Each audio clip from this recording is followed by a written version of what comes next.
Hi, I'm Jim Heppelmann, the President and CEO of PTC.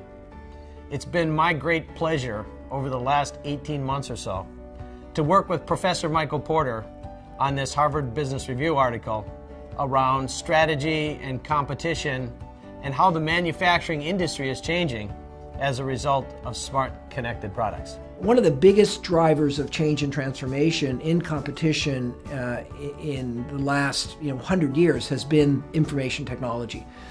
And the way we think about information technology's impact on the company and on competition, we really see it in three basic waves. The first wave was really the beginning, and that was the movement of IT into the value chain to really automate things that we used to do manually before, with paper processes and human interaction. The second wave was what we call value chain integration.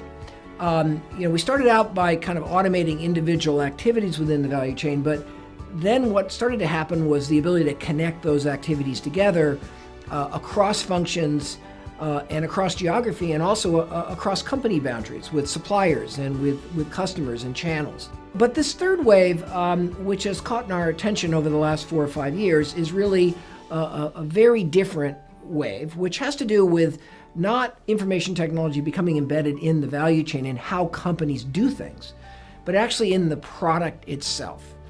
And that's what we call smart connected products. Because the fundamental role of information technology is to add smartness, the ability to monitor and optimize what the product does, and even operate autonomously. And then there's the connected part, which is the ability to connect that product, to the internet in a variety of ways, which then gives you even further opportunities for functionality and optimization and improvement of what that product actually does.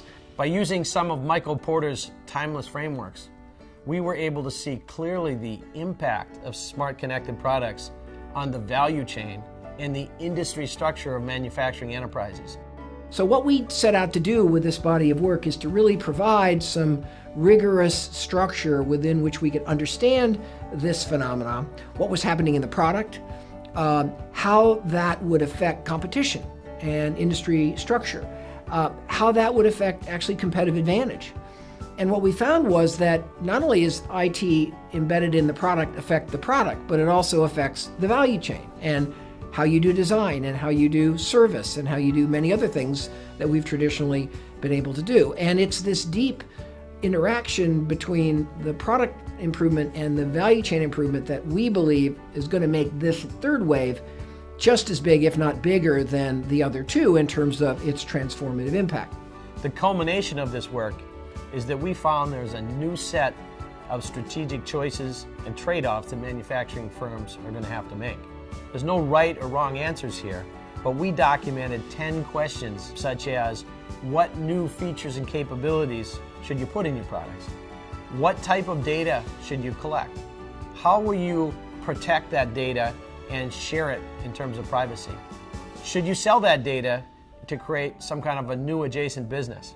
What capabilities should you put in the product? What capabilities should you put in the cloud?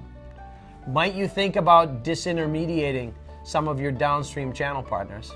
And might you even think about changing your business model?